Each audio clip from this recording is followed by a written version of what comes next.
Do you ever feel frustrated because it seems like people and the world around you make things so much harder than they need to be? As an INTJ, I felt like I was constantly pushing shit uphill. In my quest to understand this, I stumbled across something that not only explained why I kept experiencing so much frustration or overthinking, emotional exhaustion, and this deep loneliness, but it also gave me a way to resolve it. And this goes beyond personality theory. As an Olympian and NLP coach, I've been privileged to transform so many parts of my own life. Now I get to help clients achieve the same inner peace and clarity. You can find the link to my website below if you're interested in that. In professional settings, I often felt like my ideas would be dismissed only to be acknowledged by, like if someone else said it. Socially, I've literally been told I'm too intense, I am a know-it-all, I was condescending, and my personal favorite is, you should smile more.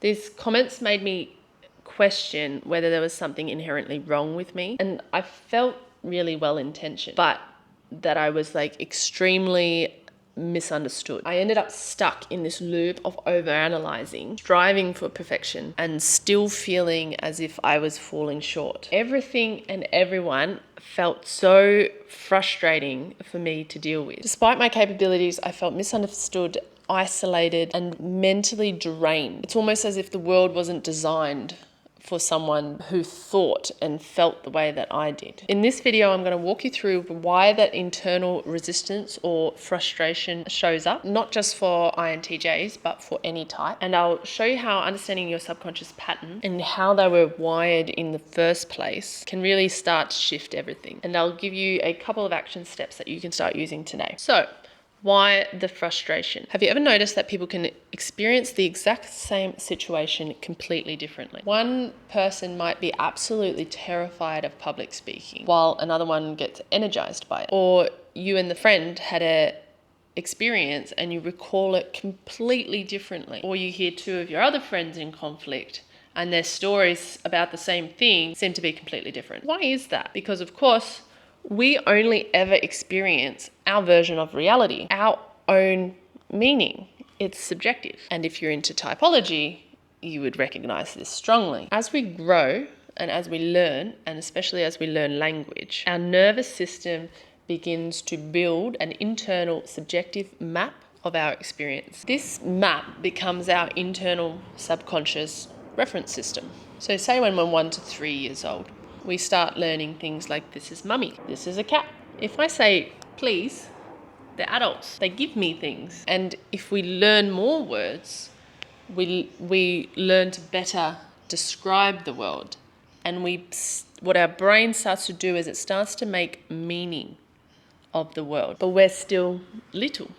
We've only got a limited amount of experience and understanding. And our interpretations of everything that's happening is very limited too. Sometimes we're not allowed to do things that make perfect sense to a 3-year-old. Throughout life, we start to learn what works, what doesn't work, what's good, what's bad, and we shape that from our own experience and our own interactions and from the people that are around us. This becomes our internal map and it runs subconsciously. Have you ever driven somewhere in a car and then you get there and you're like, I don't remember that trip at all. It's your subconscious that got you there. It's running on autopilot. If you have siblings, you'll know this to be true. You'll know how differently each of you remember the same upbringing. That's because our internal model of the world is not reality itself. It is just our interpretation or our brain's interpretation of the reality. These concepts mainly come from Neurolinguistic Programming and also neuroscience and psychology, and are rooted in how our brain uses language to create structure and meaning out of our experience. And just like a paper map oversimplifies the terrain, our minds have to censor out a lot of sensory information that's coming into simpler versions or more focused versions of reality. Nobody mistakes a paper map for the real terrain. Likewise, our thoughts and perceptions are not reality itself. So once you can really grasp this and understand this, it really keeps us open-minded. Everybody will navigate the world using their own internal map, which is going to be distorted or missing parts of the real world or of actual reality. It's just how everyone's system works to avoid overload. So how does all this map talk explain why I was always frustrated? Well, frustration, just like any emotion, is a signal. It can tell us when something is misaligned or a need is unmet or if there's a growth opportunity. For example, if I was trying to master a new skill and it's not working, maybe you're at the edge of your current capability and you're just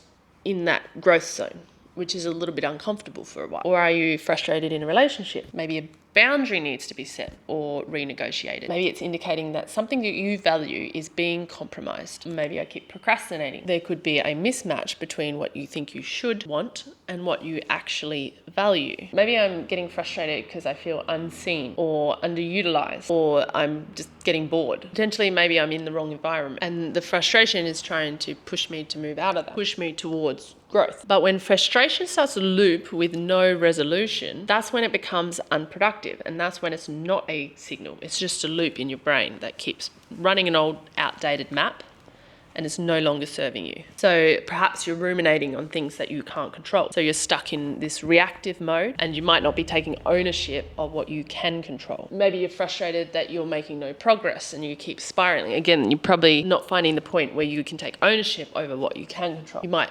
accidentally be blaming others and just looping this pattern in your brain. Perhaps you're expecting instant results and you're getting frustrated. That's not purpose-driven frustration, that's expectation-driven frustration. Maybe you need to change your expectation. And when you start to let frustration spill over into everything, that's nervous system dysregulation, and it means that you're suffering in this looping of your brain that needs to be updated. These reactions were once useful to your brain, or it was at least the best that your subconscious could come up with at that time to meet that situation. And now they're updated. You need to update the map. It's sort of like trying to run new apps on an old phone. Frustration is a surface level symptom of a deeper system needing an update. So what is it that makes up our mental maps? Well, lots of things. The biggest one that I work with, and the one that often gets the biggest shift in transforming lives, is beliefs. Beliefs are our version of reality. They are our truth.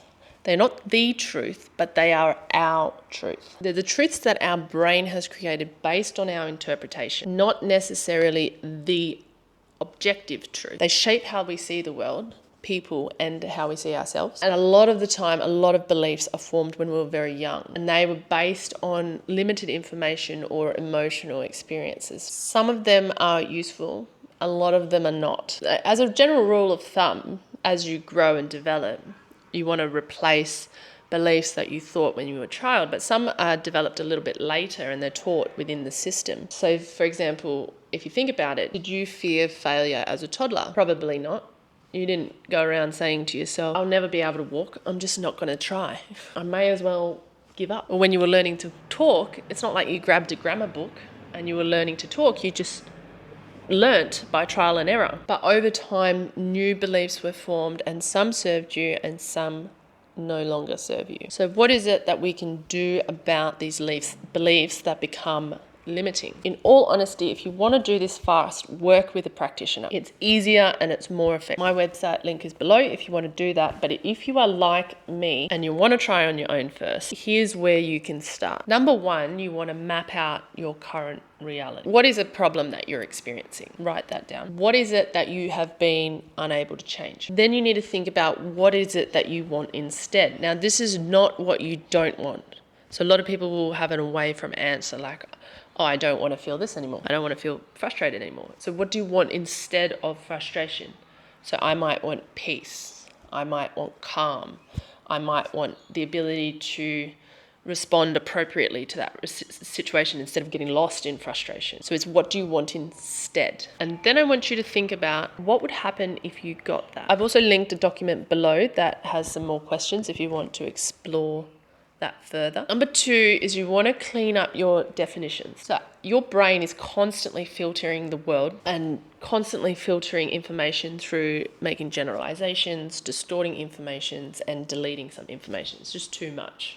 So it's throwing information out, it's generalizing, it's trying to save energy, right? You can challenge your own language. So if you've written, part of your problem is I'm always frustrated, you can challenge that. And you're like, always? Are you always frustrated? Really? And then more than likely you'll be there, okay, well, I'm not always frustrated. Not constantly frustrated. It's just frustrated a lot.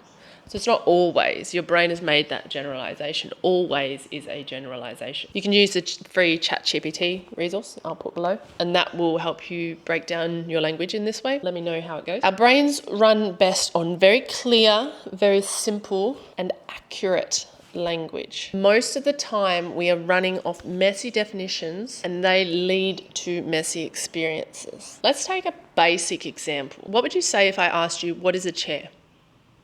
Most of you will say, it's something like, it's something that you sit on. Okay, so is a crate a chair? Is a horse a chair? Is a ground a chair? Is a kid's booster seat a chair?